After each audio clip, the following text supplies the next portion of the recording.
want to call the June 5th meeting of the Hamilton County Council to order. Madam Auditor, can we have a roll call? Certainly. Fred Glenn. Present. Amy Masalamani. Present. Rick McKinney. Present. Brad Beaver. Here. Steve Swartz. Present. And Ken Alexander. Here. We have a quorum with Councilor Hearn being absent. Thank you. All right, now we're going to have an invocation and a pledge of allegiance, and I'll lead that for us. Let's just have a moment of silence and reflect on the sacrifice of the men 75 years ago that were on the way to Normandy, France.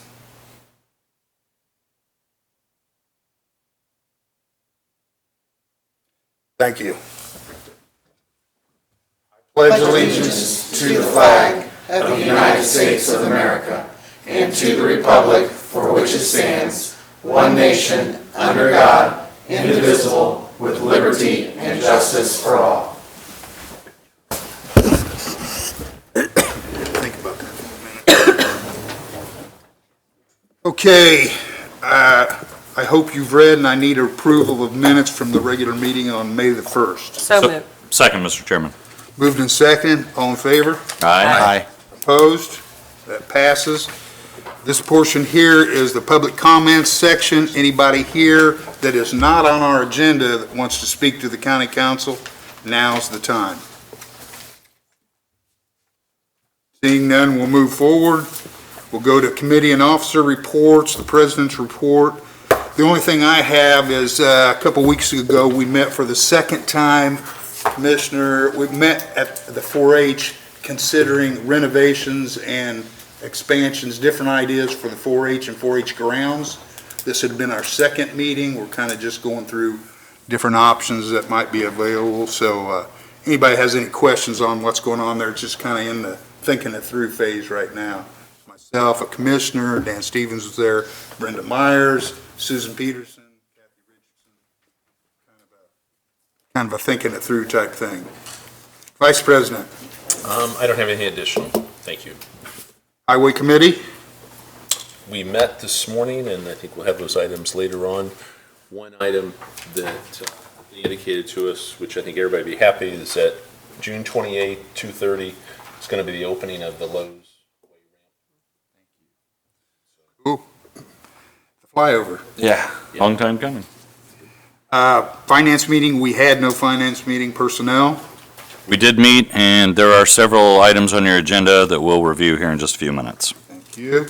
Under miscellaneous, first I'm going to go to Amy. So two things. One, I just want to acknowledge Chris Martins as he was chosen for the Indianapolis Tech Power Players Class of 2019. So that's done by, looks like ComSpark Magazine, ComSpark Tech, and Innovation Summit, and they're honoring him in September at the magazine release party. So We'll be on the cover. I don't know that. If you do, get us a copy. Perfect. And then I do have a question regarding budgets related to specific vendor breakdowns. There was some discussion over, one specific department has 125 vendors, and some of them, the bills were $300. Obviously, that scales up to above 100,000 plus. And so my question is I think that was the request to break it down, but Just vendor total. just vendor total. So even if it's below a certain threshold, you still want to see, I just want to make sure I understand. So if they have like multiples that are under $1,000, do we still want to see that? Okay, I just wanted to clarify, unless rather lumping them into one, if it was, okay. So, I mean, Okay. we're to assume, though, that the budgets are going to be more detailed this year, it sounds like, right? Okay, that's fine. I just wanted to make sure that I understood that there wasn't a threshold that we didn't feel like we needed to Do see. you think they have multiple vendors under $1,000? You don't have any. I would say this specific department does, yes. Yeah, okay. So just maybe something, if after maybe this round, if we look at it for next budget cycle, it may not be necessary to look at some of the smaller. I wanted to clarify, so Okay. they'll proceed as such. Ken Alexander. Yes, I just wanted to sort of sort of commend our emergency management team. As we all know, on Memorial Day, we were lucky and blessed enough not to have a tornado come through Hamilton County, but we did have our neighbors were affected. Shane and his team, they had volunteer staff and meteorologists on hand. They had trained spotters that tracked the funnel cloud across Madison County. I don't know who wants to sign up for that, but that's okay. And they responded to the request to Madison County, and that effort, they put up light towers to support Main Street, flew drones to survey damage, and actually had people there on Tuesday and Wednesday doing door-to-door assessments. So it's a team effort. We're very happy to have those people supporting our county and putting our name out there in front of many others. That it? Is that quick enough for you? That works great. Anything else? I'm good. Thanks, Ken. Anybody else have anything under miscellaneous? Today, Ken Alexander and Rick McKinney and myself, we visited the new morgue and had a tour. And if anybody has any questions on that, you can contact any one of us, so. Are there special spots for council members, elected officials? They have one with your name above it, right on the top. It's the uncool drawer in back. What we learned is don't wear shorts when you go to visit the morgue. Yes, wear long pants. Okay. And it's Anything else, Steve? No, that's all Okay. I have, thank you. Thank you. Let's go to unfinished business, and it looks like we need approval of the April 3rd minutes. So moved. second. All in favor? Aye. Opposed? Okay, now the April 3rd minutes are approved. Looks like we got no tabled business, so we'll go to new business, and we need approval of vendor claims. So moved. Second, Second. all in favor? Aye. Opposed? Okay, B is ordinance CC 060519-A. That's an ordinance transferring funds from the general fund to the rainy day. And our lit distribution comes in and hits the general fund. That's why we're moving it to rainy day. Is that correct? Yes, this is the Special special. distribution. So we're moving the entire special distribution to rainy day. So moved. Second. All in favor? Aye. Aye. Opposed? That money just got moved. Go ahead, Rick. Just for the record, it's $4.8 million. 4.8. On the form, right? Our second resolution, our resolution is CC 060519-1, a resolution of the Hamilton County Council concerning proposed legislation to create a new magistrate. So I guess the idea here, what is it you're asking for us, Ollie?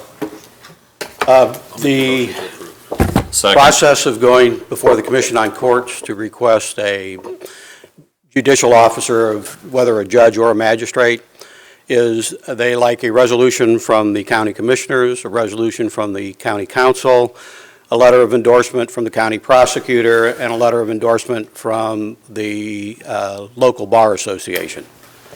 And so this is part of that process to put together a packet which will contain pretty much all of the justification that's in the memorandum that I provided to you. And then it goes to the Commission on Courts. As you know, since I've been here, we have requested and had approved a new judge, and we have requested and had approved 2 additional magistrate positions. And I have no reason to believe that the Commission on Courts would not approve this request also. What is the time frame between we would submit this, they would approve it, and a person would be appointed, or what is that time frame? It'll be approximately a year because it has to go through it'll go through next year's General Assembly. And so even though the Commission on Courts gives it a favorable recommendation, still has to be approved by the majority of the General Assembly. I'm unaware of any instance where the Commission on Courts has recommended something and the General Assembly did not approve it. Okay, and let's say that was all successful, and a year from now, they give us, okay, it could be a magistrate, could be a judge. No, it'll be a magistrate. You have to specifically ask for either a magistrate or a judge. We're asking for a magistrate. And we have a spot to put him. Yes, Okay. we have the physical space, Physical space where he could actually work. yes. Okay. So timeline again is probably 2021, January 1st? Is that Uh, realistic or sooner? It could be this time in 2020. It Okay. could be a year from now. All right, we have a Perfect. motion and a second. All in favor? Aye. Opposed? That resolution passes. Thank you. Thanks, Holly. Okay, now we're to CF1s, and the first one up is ACES, Alliance for Cooperative Energy Services. Anybody from ACES here? That's not good. All right, what we want to do we find them in compliance?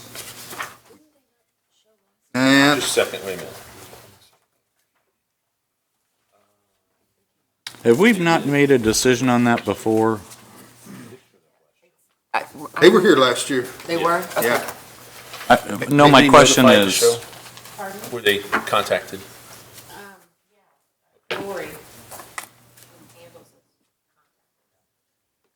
my question, I guess, was what did we decide on in the past if there was a Well, we no like. call, no show? Yeah, we like them to show up. The only one that we ever turned down was actually in non-compliance.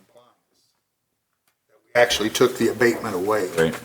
But I think ACES is in compliance. They are, they're definitely in compliance.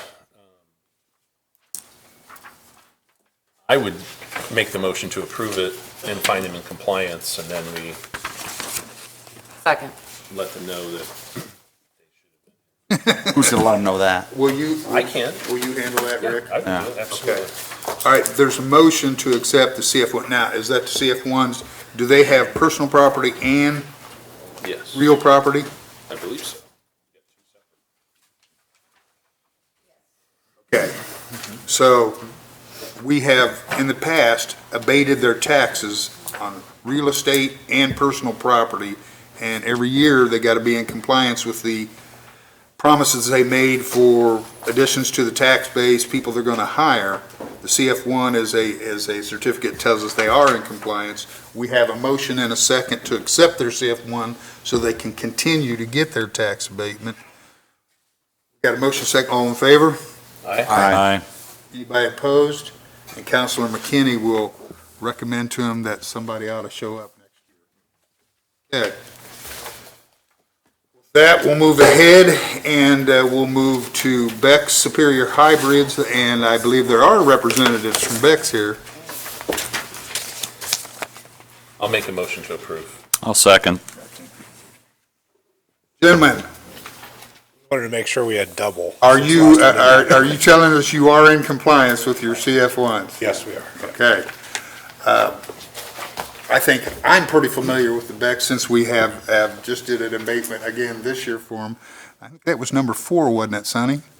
Okay, but the ones that we did in the past, they're in compliance. I only have one question for Sonny. Sonny, is there going to be any corn grown in Hamilton County this year? Later, is that April? Yeah, yes, yes, there'll be some growing. I think probably the county got started decently on Monday and Tuesday, but now, it's rained again here, so. Yeah. I knew, I thought there was like a drop dead date at which you don't plant corn anymore, or is that not? Well, it kind of moves a little bit later because we've had a lot of years here when the fall freeze now has moved about 10 days. It's going from October 9th and October 19th. Okay. And so farmers used to kind of slow down on corn about the 5th, maybe the 10th. But they say they're going to continue to plant, Now, you ask about, there's a government payment if they signed up for it earlier that called Prevent Plant. Right. And if they sign up by June the 5th, which was yesterday, or within 3 days, then they have the right, they don't have to, they have the right to not plant, but they can still plant up until June 25th. So once June 25th comes, then you either say, I'm taking Prevent Plant, or nope, I got it planted. So I think there'll be a lot of corn planted, yeah. Okay. So, There's going to be a lot of guys hustling, huh? yeah, that's Okay. right. All right. Thank you, Sonny. We find them in compliance. We got a motion and a second. All in favor? Aye. Opposed? And that will cover both real estate and personal property for Beck's Hybrids. Thank you very much. Thank you. Great job, gentlemen. Okay, F is vacancy backfills, which means positions were vacated and filled and are paying at less than the budgeted amount. Do you want a blanket approval, or do you want? That's fine. Okay, That's fine. so we have the assessor, corrections, ISS, prosecutor, sheriff, household hazardous waste, community correction, and court recidivism, which have people in those slots that are not being paid the exact amount. They're being paid less than the budgeted amount for that slot. I understand what we're agreeing to. You're making a motion to combine those? Is it? Yeah. Okay. Seconded. Find the approval of those. Right. Yeah. Second. You make the motion or the second, can't do both. I think he asked, did you do that? Yeah, and you said Yes, yes, and then I said I second. am wanting to do them all at the same time. So you're making the motion and he's second. There you go. Okay, that's great. All in favor? Aye. Opposed? That passes. Soil and Water Conservation Update, Ginger Davis.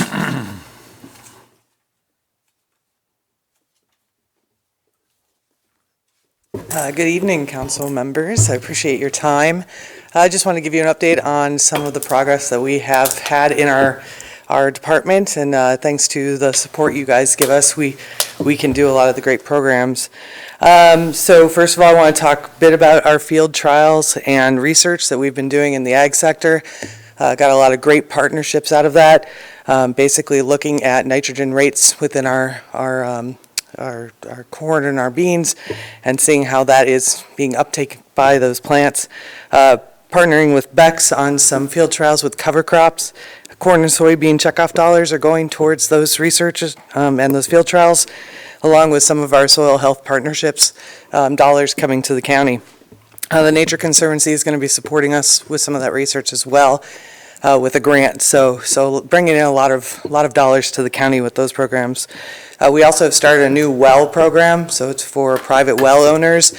Doing a lot with our private well owners to give them education about protecting our groundwater resource, misusing it, making sure they're maintaining their well, and testing on a regular basis. Got a lot of great educational programs. You guys provided us with a staff member to supplement our front end, and so our staff member has been busy at work doing a lot of social media posts, and then doing a lot of extra programs like Women for the Land, helping with the Envirothon, and we have that new soil trailer coming, and she's been instrumental in that. So we also have a lot of our other education programs going on. The Contractors Workshop, where we partner with White River Alliance, the fairs and other events that we can table and display at through the townships or the cities, different various events around. Doing our ag days and then our sustainability workshops as well. Tons of services going through the department, all the way from soil testing and water testing through doing tree sales, native plant sales, rain barrel sales, doing the Rain on Main program with Carmel, soil probes, plat books. So we try and support our own district as much as possible. Tons of cost share coming in as well. I don't know if you remember last year, and for Councilman Alexander, you weren't here, but we brought in $5.28 for every dollar spent by the county, and we're approaching that again this year. So I'm happy to report that. Also, urban conservation programs have been going great. I know you've been reached by some of our partners and interested community members about the invasive program. So I brought Claire to talk about some of that with you, if you have, and our urban ag program. You've gotten a lot of emails about how successful that program's been with our grant-funded personnel. Hello. So yeah, I think some of you have gotten some emails about invasive species. So you might know that some of these land management stakeholder groups have been meeting in the county, trying to figure out what our invasive species issues are and what we're going to do about them. So I just wanted to throw some info and some numbers at you guys to kind of help you understand, because it's a little abstract what invasive species are anyway. So when I say that, I'm talking about plant, animals, microbes, insects that are non-native, so they're not from here. Most of our problem species are from Asia, and they cause damage to human health, the environment, or our economy. So these invasive species affect a lot of agricultural production, aquatic and forest ecosystems, property values, outdoor recreation, and our public spaces. And they do that because they can outcompete, displace, or even kill our native species. So some of those impacts, and I've tried to pull some numbers from Hamilton County whenever I can, but there are some challenges there. But some of the most damaging invasive pests kill the plants or trees they feed on, triggering a cascade of changes that infect whole ecosystems. So in attempts to control some of those, people generally use a lot of pesticides or herbicides, and that can actually, instead of killing all of the invaders, can lead to threats with our water quality. Some species are even poisonous to humans, things like poison hemlock, which we have here in the county, or vectors for disease. Things like Asian tiger mosquito transmits Zika. There's ties between Japanese barberry, which we have in the county, and ticks and Lyme disease. Scientists have estimated more than $10.5 billion will be spent by the end of 2019 to either protect or remove ash trees just in urban landscapes. Emerald ash borer, I'm sure you guys have all heard of. Carmel Parks alone spent over $75,000 last year just on ash tree management. In the U.S., crop and forest production losses from invasive insects and pathogens have been estimated at almost $40 billion per year. Invasive species also affect property values. From 2010 to the end of 2020, an invasive forest pathogen called sudden oak death is projected to cost $7.5 million in tree treatment and removal and replacement costs, corresponding to a $135 million loss in residential property values in California. So that might sound familiar to you, sudden oak death. It's been in the news a bit recently because that pathogen was recently discovered in nursery stock right here in Noblesville. So we're trying to contain the spread of that, but it's hard when there's not a network to do so locally. In England, you can't even get a loan for properties that have Japanese knotweed on site, because it can actually bust through weakness in the foundation of a house. We have Japanese knotweed here in Hamilton County, and its very similar kind of cousin, kudzu, which is also in Indiana, not yet in Hamilton County, but likely to spread this way. Eurasian water milfoil reduced Vermont and Wisconsin lakefront property values by 16 and 13%. That's an invasive species we have here. And invasives are a huge threat to agriculture. They are pests and diseases that can reduce yield, invasive weeds that are nearly impossible to kill, and invasive plants that livestock cannot feed on that take over pastures. Things like spotted knapweed, Asian soybean rust, poison hemlock, which is also poisonous to humans. Those are just some of the examples there. So these groups, Ginger, I'll let you pass out those. The groups that have been meeting, they're outlined, the representatives on those boxes on gray and that kind of summary sheet I've got for you there. But it's all basically the land management groups across Hamilton County representing all the municipalities, parks departments, environmental groups, and just concerned citizens as well. So we've been meeting, trying to understand what our issues are and how we're going to address them, and the thought is to try to do that through a cooperative invasive species management area, a CISMA. So I want to tell you a little bit about what that CISMA could potentially do here in Hamilton County. The biggest thing is we could educate. Most people don't even know that these species are on their property or that they're any threat at all. So that definitely contributes to the impact because no one knows they need to be managed.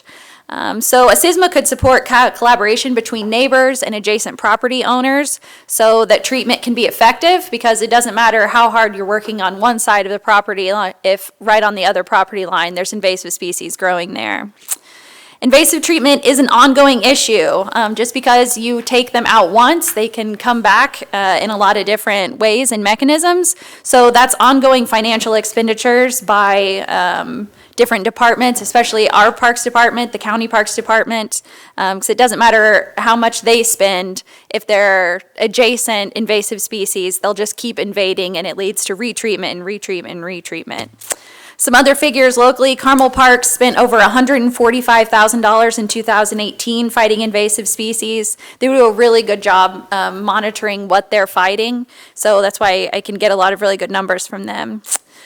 Our CISMA could also assess and monitor infestations and develop plans for management. coordinate among cities for similar and effective ordinances, monitor for early detection of new threats. There are definitely as many invasive species as we have here. There's just as many or more coming each year. Things like Asian longhorn beetle, thousand cankers disease of walnuts, spotted lanternfly, and gypsy moth. A lot of these pests actually aren't targeted like the emerald ash borer, so they don't just go after one species. They go after all hardwoods, which could be devastating for our canopy. We could mobilize volunteers for management efforts through a SISMA and coordinate efforts across all partners in the county and a whole lot more. But basically, I just wanted to share some of this with you because this group that's been meeting has identified that there is a need across all these partners in the county to have leadership and someone that can coordinate this effort and bring us all together for collaboration. So we think that we're well suited to meet that need and represent the county in that fashion because it lines up really well with the services we provide, but we don't currently have the capacity to provide these additional services. So what I think you guys have heard a little about already, but what we're requesting is to convert our part-time grant-funded position that we've had for 3 years into a full-time permanent position. And that position would address 3 immediate needs. It would provide increased urban conservation technical assistance capacity because right now we can't even meet all the requests that we're getting because so many people are trying to utilize the program. It would sustain the really valuable urban agriculture program we've developed over the last 3 years with that grant-funded position, and then provide the capacity for this SISMA development and technical assistance as well. So there's some more detail on there, and I know I've emailed you guys some information as well, but I hope you have some questions. We'll probably take up your request for a full-time person during budget hearings.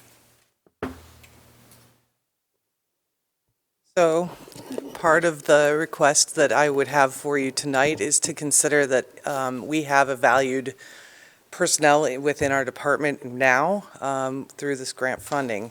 However, that grant funding, because of the increases in pay rates that the county imposed on us, we are not able to hold on to him past August. We had budgeted for keeping him for a full 2 years, but with the increase in pay, we just had to cut back his time.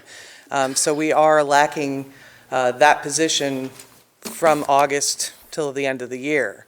So if we do lose that position, not only are we losing the investment that we've made into that personnel, whether it's training, just being able to run the office, but also those connections that he's made with the community, the connections he's made with his urban ag program and other resources that have come out of that position that we've held so far. I understand the request for 2020, and we can hold that off till budget hearings. I have no problem with that. But at the same time, I would like for you to consider funding a position at least from August through the end of the year. I have a question. So the grant runs out this summer, or it's not enough to meet the part-time hours that your person has? Correct. So we budgeted for, when we received that grant, we budgeted for 2 years funding of that position at his pay rate at that time. With the changes that happened within the council and their decision to increase pay rates across the board, we tried to keep his position at a pay that we could then sustain him for that full 2 years. Unfortunately, that wasn't possible. So his pay increased both last year in 2018 and this year in 2019 to the point where it pulled our budget back to where we could only hold him through August of this year. We've been through three grants over 3 years to sustain him that long at the part-time level. Yeah, it's been a significant investment, and it's hard. It's a big investment to train someone to be able to provide this level of technical assistance.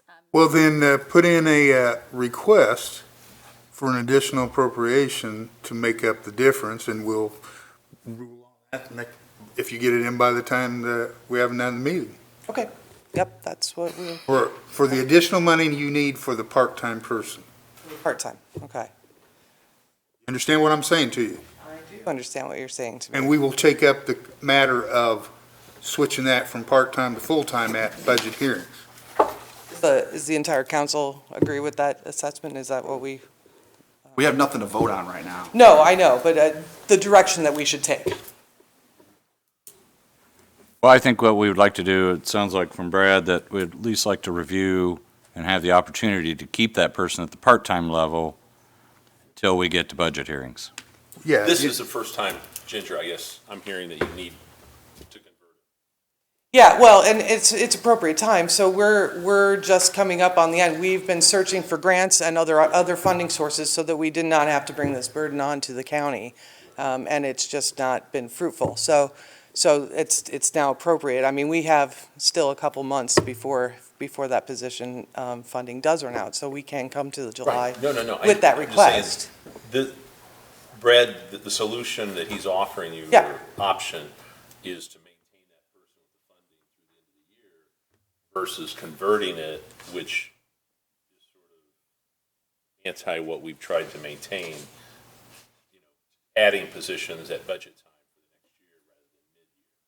Okay. That just hasn't been viewed Okay. favorably. All right, thank you for clarifying that. I was confused. On the financial part, because I noticed on the back of the front sheet that you provided, so I just want to make sure I understand when you do come back and you're looking at the additional, to run from, it looks like 7/31 to 12/13 is what you have listed here. Which is at the end of the pay period for the end Right. of this year, yeah. So that 14 is what's specified there as pay, and then below is where you're looking at the benefit total. So I just want to make sure that I'm reading this right. So is the total that you would ultimately ask for funding that 21,462?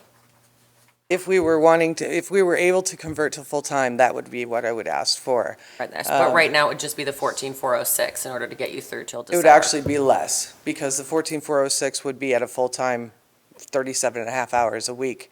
At part-time, he's only able to be in the office 28 hours a week, or else he violates that part-time criteria. So, You know the number off the top of your head that would be needed to appropriate between July 31st and 12/13?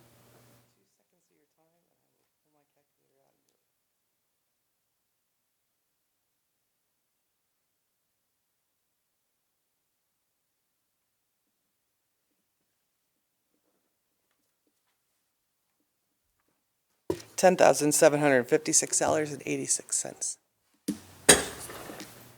Yeah, that's what I was suggesting. Put in for an additional, we'll take it up next month. Keep a part-time person till the end of the year, or to the end of whatever time. Was it the end of the year you were thinking? Yes, till the end of the pay period within the 2019 budget. Quick question for you. You know, I'm just reading these different comments from people requesting this. I just want to, I'll just pull one out. Currently dealing, Mrs. Amanda Egler, Noblesville, currently dealing with garlic mustard, Oriental bittersweet, and Asian honeysuckle. I mean, what would this, so there's all these homeowners on here. What would this full-time person do for them? I mean, why are they? Yeah, so a big part of it that they would assist individual property owners would be the technical assistance. So actually going out and helping people identify what they have and helping them formulate a plan for eradication and management. And then also just kind of a broad education effort for the people that don't even know that they have an issue necessarily, and helping those adjacent homeowners work together so that we can have more of a comprehensive effort to address the problem instead of just piecemeal each individual little property all over the county. It'd be really hard to have an impact at that scale. How are people going to know to, like I got a tree growing, these little plants growing out from under one of my trees in my backyard right now? How would I know that, and it's obviously different than the tree that's there. Mm-hmm. How would I know to call this person, So we don't have any problem getting people to reach out for technical assistance. So that's a lot of the people we're trying to accommodate now. We're already trying to address these invasive species issues, but it goes back to that capacity issue we're having where we can't get to everyone that's needing the You're services. saying people already know to call you? They do, and then under the SISMA, the broader effort, all of these partners would be directing them to us as well. So there'd be a broader education effort that people would know across the county. We'd be doing, what are invasives, why are they a problem, who do you contact, what are your options? It'd be part of that broader education effort. I just want one more thing. This was a new thing to me. I just started getting these emails. I think a few of us is like that. I didn't know anything about it. It's just a new thing. It's like all of a sudden all these emails start pouring in about invasive species. I had to ask people what that was. I had no clue. It's like there's some emergency thing with plants invading the county. There's a lot of momentum right now.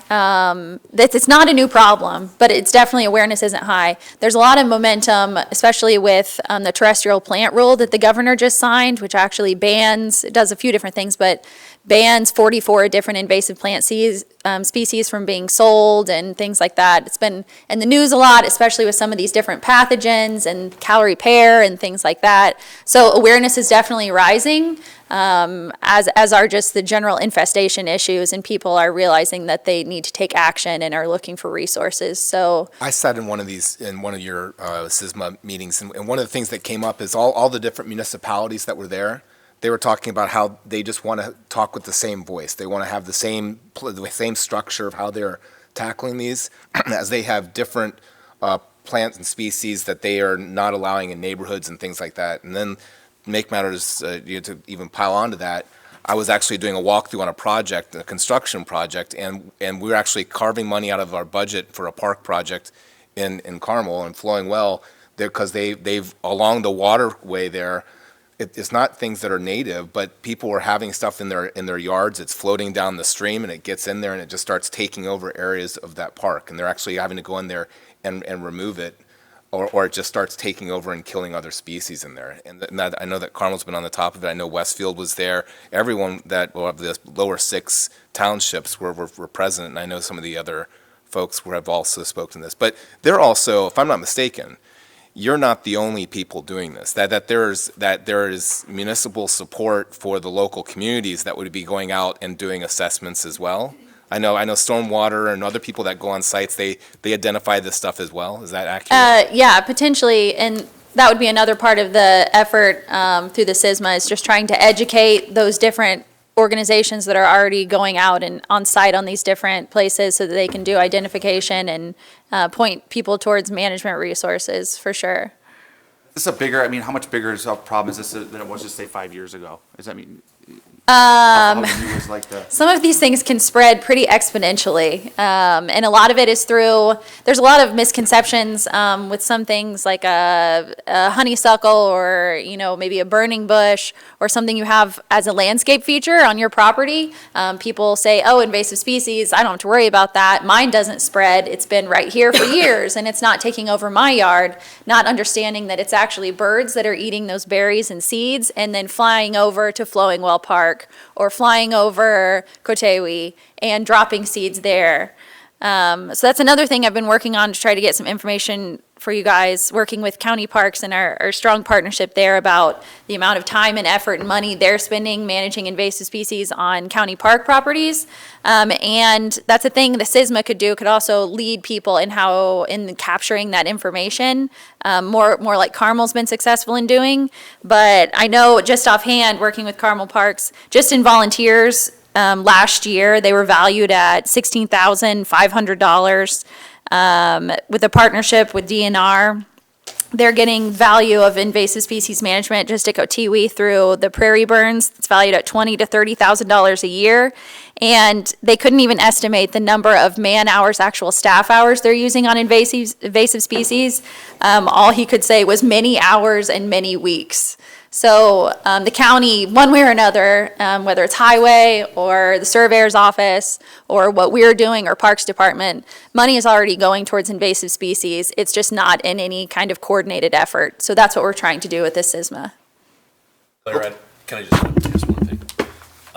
Under the groups, in the working group, I see Fishers and I see Westfield, but how about Carmel and Noblesville and Hamilton County Planning Commission? They are. Specifically planning commissions? Yeah, Westfield Planning Commission, I know for sure. Yeah, that's probably other groups we need to bring in. Yeah. And not to be I'm going to be a devil's advocate, but are there any models where areas have been successful in fighting or turning back? Sure, So yeah. in the future, just when you come back later, not Okay. now. I'm just curious because I'm thinking it's sort of like It's not a lost wind cause. and birds. It's really hard to control them, so. Yep, it's not a lost cause. Okay, all right. All right, so Thank you know your path going forward, right? Okay, thank you. All right, thank you guys. All right, Next up, we have Hamilton County Tourism Update with Brenda Myers.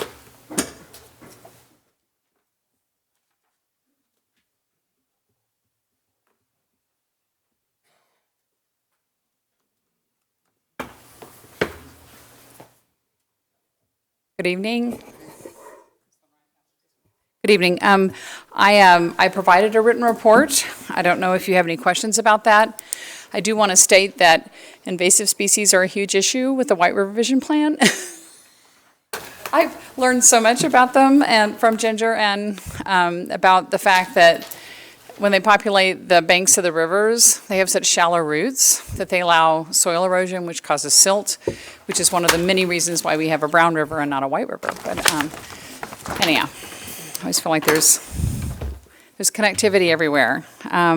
That is the White River Vision Plan Executive Summary. That was announced this week. It's not too late. There's still time for public input, and that's one of the big projects that we've been working on. Overall, the health of tourism in Hamilton County is really quite good. 18 was a year that ended up slightly up, but this year our pace is rapidly improving.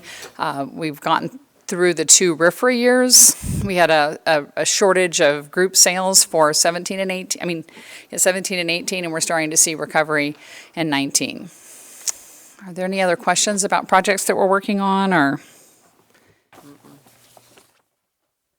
I would just say me and Rick have set in with Brenda and her crew on a couple, 2 or 3 different occasions about their capital plan for the upcoming year.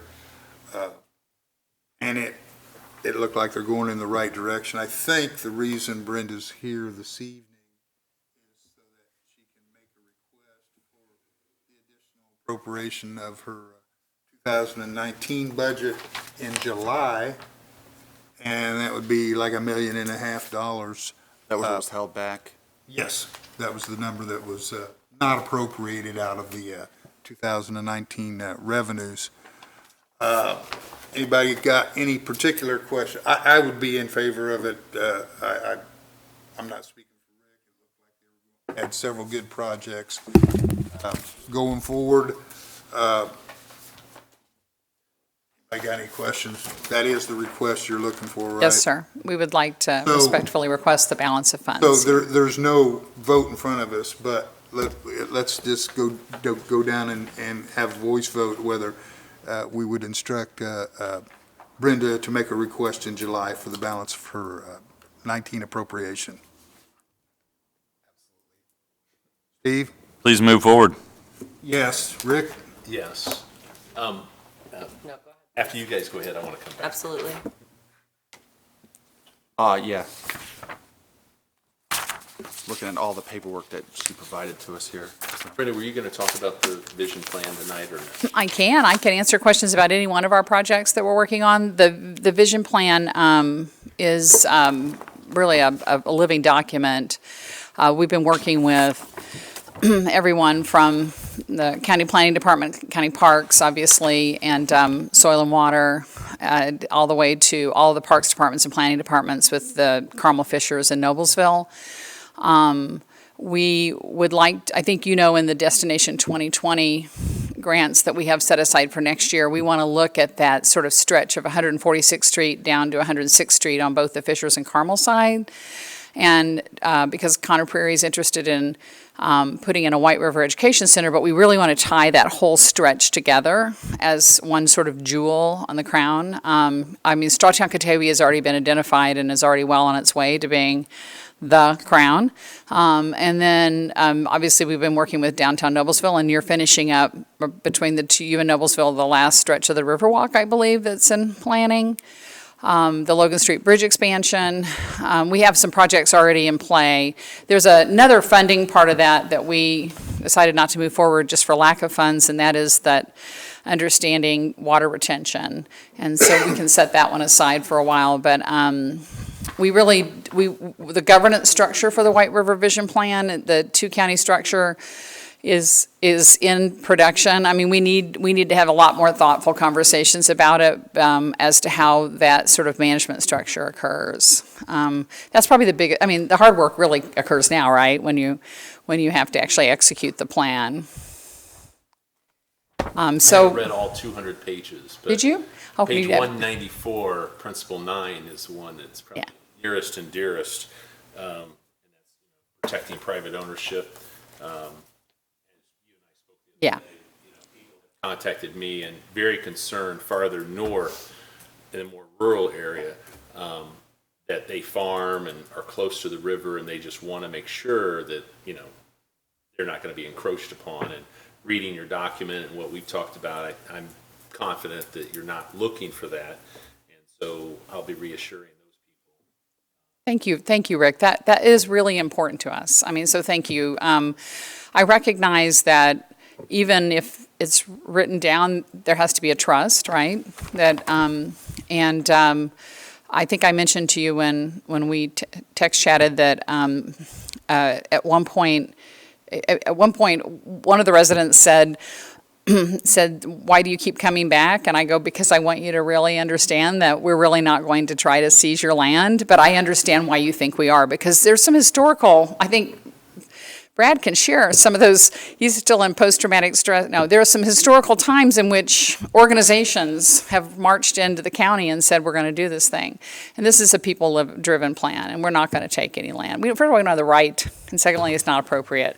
And I think, Ginger, you can echo that. You've been in all those meetings and understand. The first meeting was, quite interesting. But we've been up there trying to work with the farmers and also Teeter Retreat, and Riverwood and Claire, and make sure everybody feels comfortable that the goal is really to focus on the rivers, the river health, and take the existing assets that we have. I mean, we already have an 850-acre park that's on the river in the northern part of the But county. not only that, we have county-owned property even farther north than that. You have Lafayette Trace. Yeah, we do. And, think about the parks. There's a lot of land that's already been purchased. And I mean this not as, I mean this with all sincerity. I'm so thankful our county had the foresight to do that. I mean, it not only because I was at River Road Park yesterday participating in the cleanup, and I love that park so much. I go there all the time to walk. That is such a beautiful park that the county has. And when those parks help the river become more healthy, you know what I mean? Because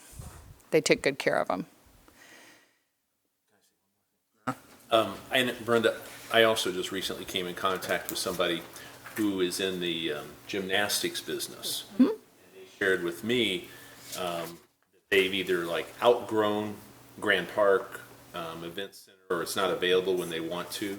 They put on 2 events a year, and they indicated they're bringing people in from out of state, and that they, quote, responsible for over 4,000 hotel nights.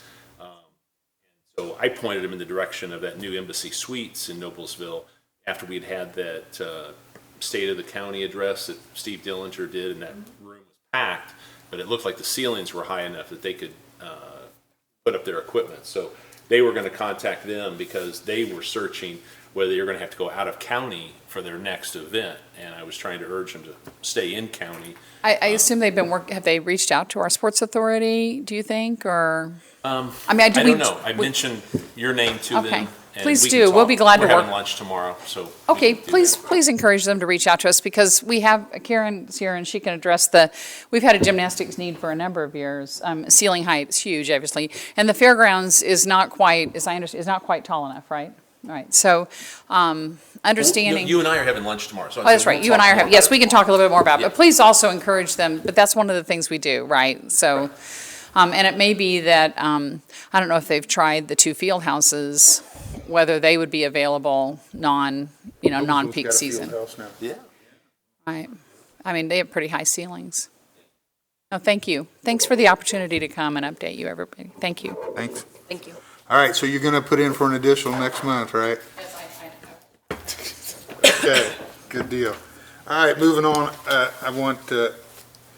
I would like the council's permission to insert another county attraction we've got here. Tony Dickover's here. She's going to come up and give us a few words about the nickel plate Express. So moved. I'm fine. Okay. Tony, tell us the exact name of your organization. Well, Nickel Plate Heritage Railroad is the parent operation. You operate on our railroad tracks. We operate on the railroad tracks as Nickel Plate Express, and we operate the historic train depot in Arcadia as the historic train depot. We have an 1869 train depot that's been, was restored in '72, but we have since enhanced it recently with some additional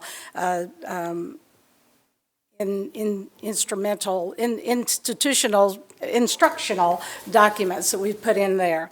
So as the train, we are operating currently on Saturdays from Atlanta to just about 216th Street in Noblesville Township. And we're running about an hour and a half, hour and 45 minutes for those excursions, a couple of times on Saturdays. But this coming Friday, we are going to leave from Forest Park. And I believe you have each been invited to that event.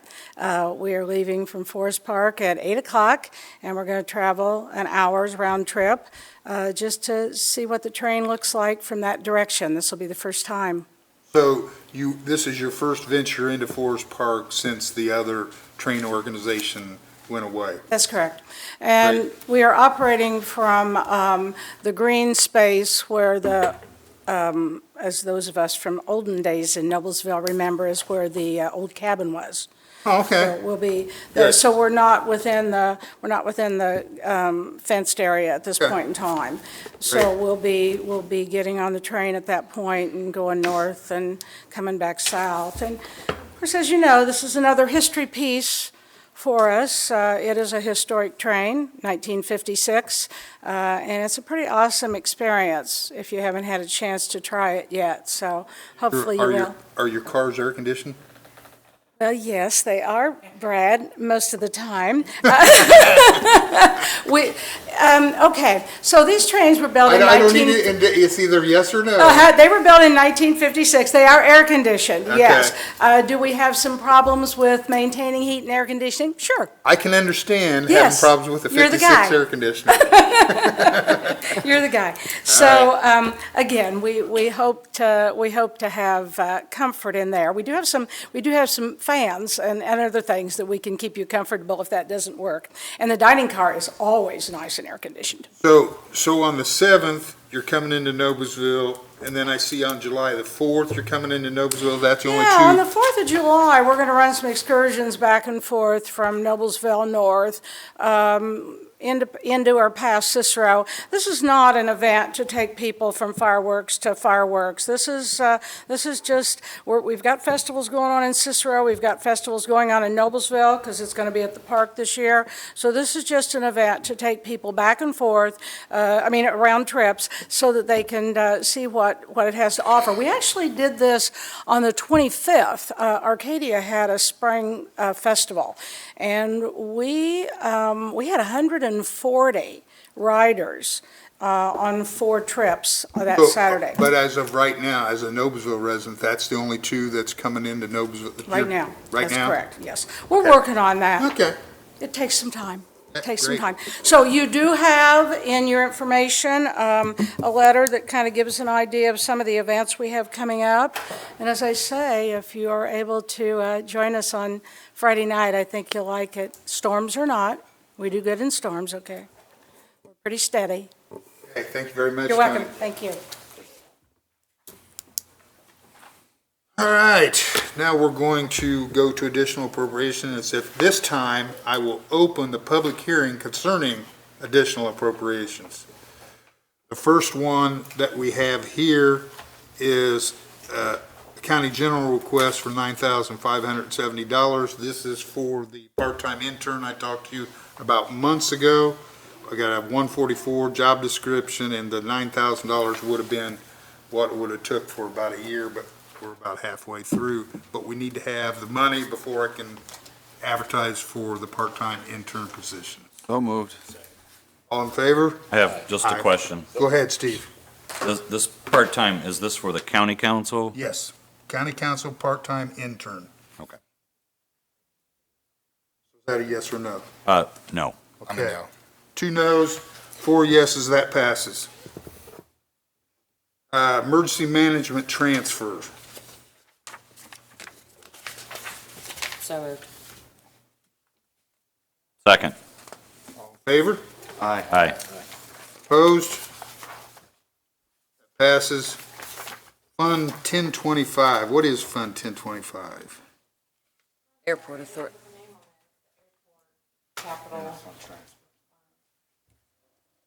Where is the name? It's the Hamilton County Airport Authority.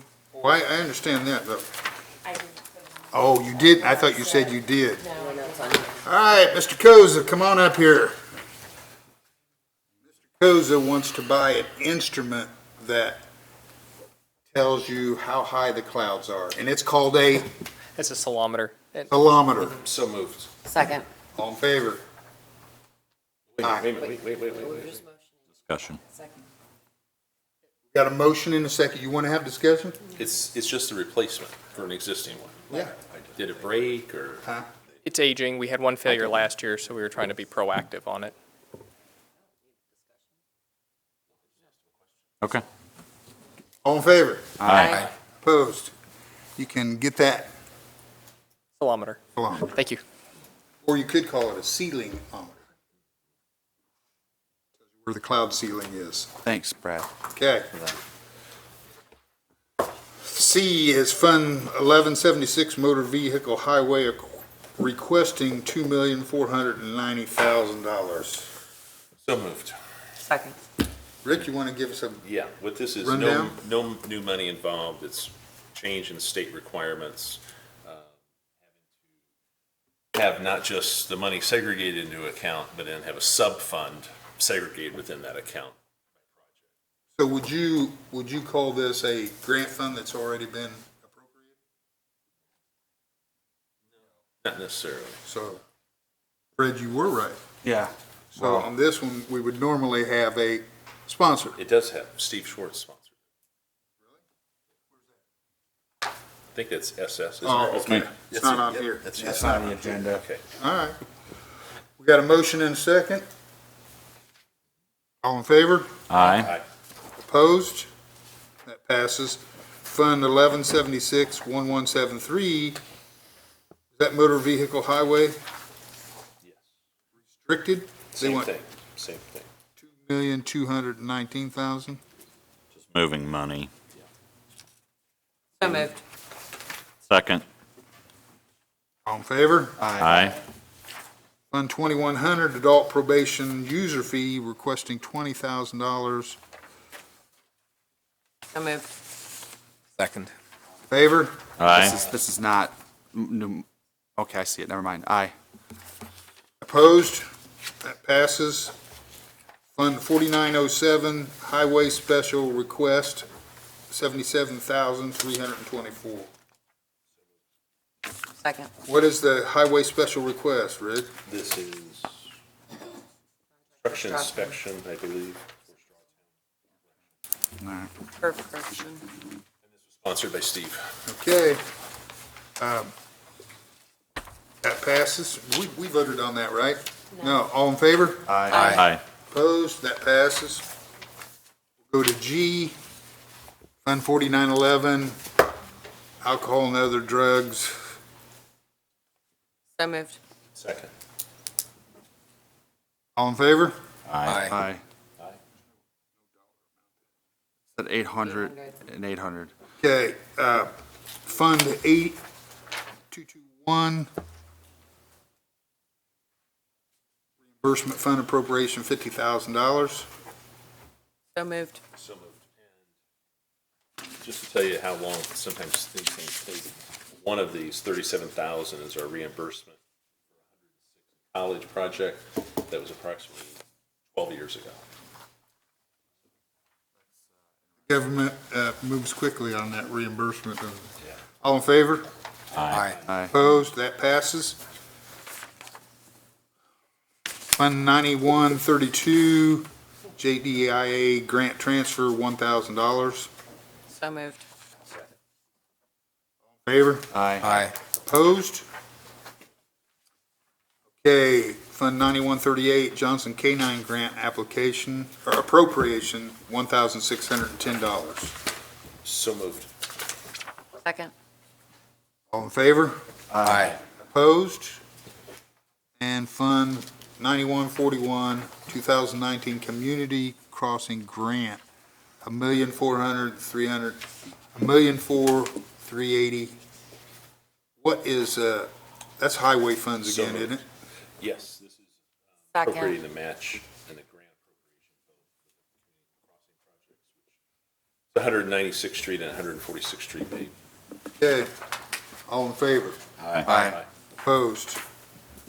All right, so now I want to interject an L at this point and get you counselors to tell me.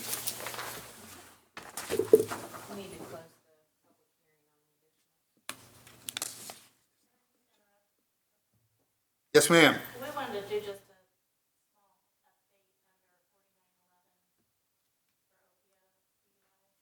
small update under 4911. Come forward, young lady, and bring your officers with you.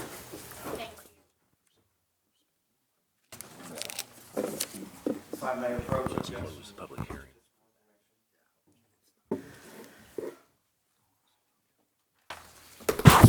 Good evening, Monica Greer, Council on Alcohol and Other Drugs. Just on the 4911, the trailer, we got decaled with the new partnership decals. It looks wonderful. Just for your information, we are going to be receiving those funds back from ICJI. We had to do the initial purchase, and they're going to reimburse us for that. So I just wanted to give you that information. And then I've got Steve Pickett with Fishers Police and Mike Mabey with Carmel Police, and they just want to give you an update real quick on OPO and DUI efforts. Thank you very much. OPO and DUI are two separate federal grants. However, they are focused on seatbelt enforcement and DUI detection. However, even though they're focused on that, we enforce other laws while we are working both of those programs. As a matter of fact, there's 4 different blitzes, which is basically, you probably have seen them in social media, printed media, on the television as well, blitz periods. There are 4 different months throughout the fiscal year that usually correlate with some of the holidays, the national holidays. One is around Thanksgiving, St. Patrick's Day, Memorial Day, and then Labor Day. The 4 blitzes this fiscal year was, the first one was family safe driving. The second one, I believe, was aggressive driving, and that was during St. Patrick's Day. The third one is click it or ticket, which obviously is leaning towards seatbelt enforcement. And the last one is going to be drive sober, get pulled over. Drive sober or get pulled over, which is obviously for DUI enforcement. So it's, a lot of people think it's simply seatbelt and DUI enforcement, which even though that is the focus of them, we enforce several different violations during the fiscal year project. As a matter of fact, these are just Carmel statistics. This fiscal year so far at Carmel, we've had 9 driving while suspended prior arrests, 3 operator never licensed, 3 possession of marijuana, 1 HTV, which was a felony, 1 reckless driving of 112 mile an hour in a 55 mile an hour zone, 2 warrant arrests. 1 warrant was served for harassment, and the other one was for identity deceptions during a traffic stop, obviously, 2 separate traffic stops. And lastly, I just want to say that working with ICGI, which is Indiana Criminal Justice Institute, they also provide equipment for the agencies that participate in the traffic partnership. Just recently, we received laser radar units and some in-car radar units, and about a year or 2 years ago, we received several portable breath test units that we use, obviously, when we're doing DUI enforcement. I believe Sergeant Pickett was going to speak on some of the alcohol-related offenses. In relation to that, all of the equipment that we bought the trailer for to haul around to our sobriety checkpoints was all purchased by Indiana Criminal Justice. Where do you reckon they get their money? For the federal government. NHTSA, part of the safety programs that comes down to the states specifically for enforcement. Now, Operation Pullover funds are more broad spectrum type things, do more different types of enforcement. DUI funds are very specific. We can only use them for DUI patrols and sobriety checkpoints. We have $50,000 this year in our grant. We do use them specifically for 4 different checkpoints throughout the year, and we have monthly patrols conducted by each of the departments. We also have DUI task forces, which are specific groups of DUI trained and specialty officers that go out and blitz or in specific areas and blitz that area. One such area is State Road 37 and 146th Street area. We conducted a sobriety checkpoint last Friday night, May 31st.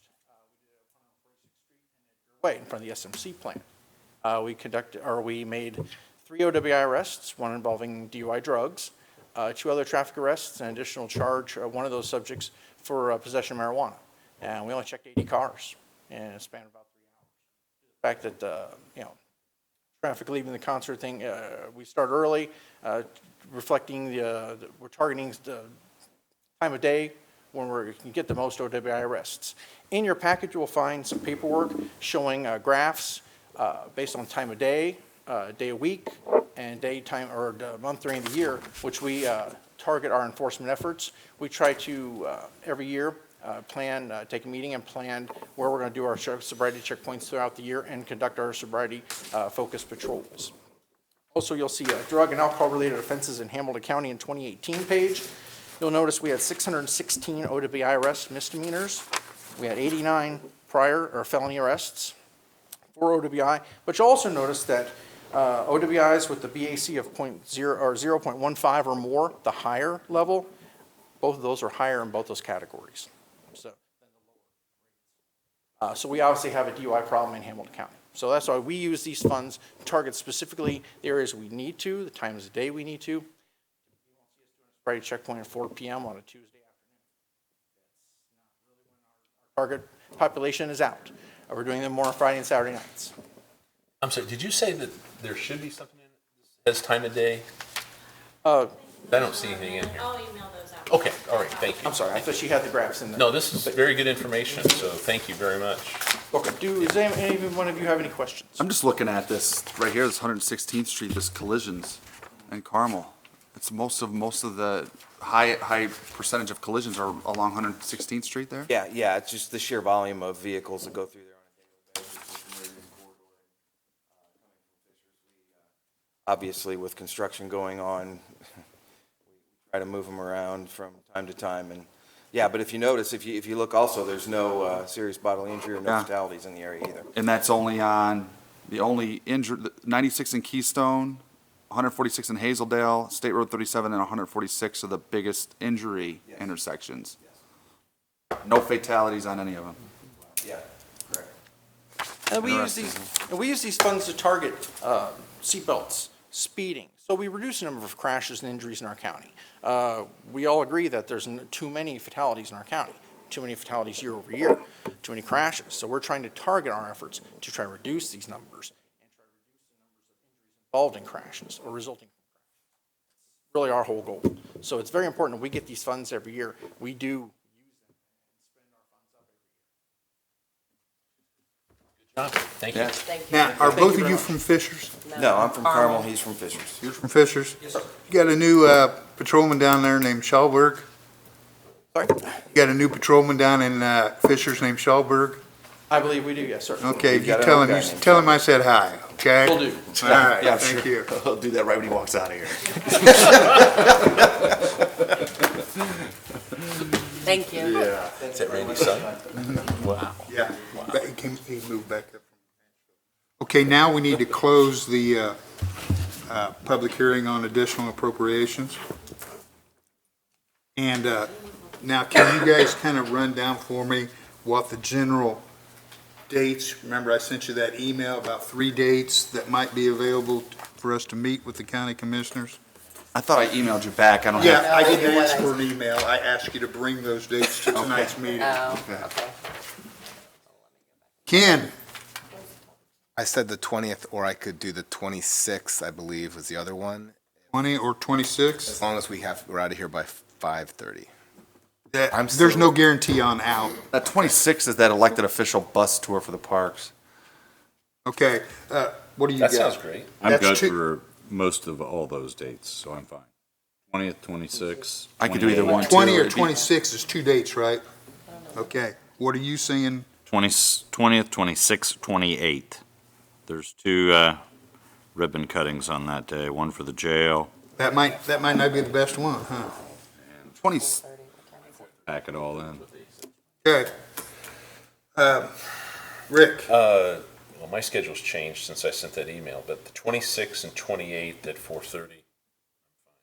20th, 28th, 26th would be, I mean, we've already, a few of us have already put that on the calendar. And the for 20th and 26th. Yeah, you could do it right after the parks tour on the 26th, because all of Not us. good for the 28th? Hold, please. I don't plan to go to the State Board of Accounts, so that's that day.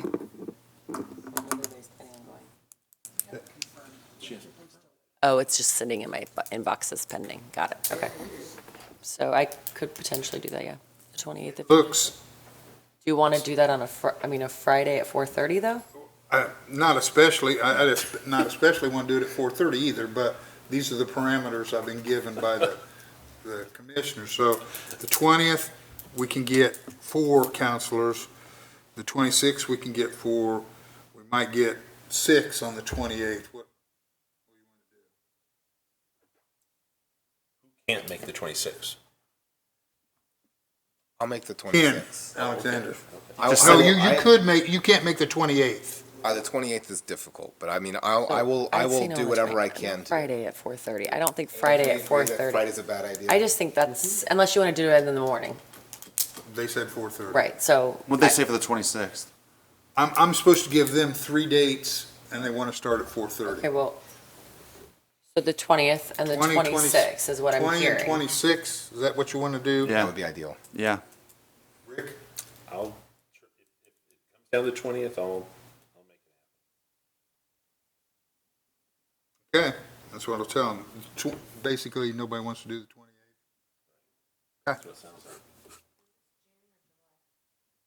June. Okay, that's what I'll pass along. All right, let's go to announcements. Sheriff? I just want to remind you about the ribbon cutting on June the 28th at 11 a.m. That's all I've got. Okay,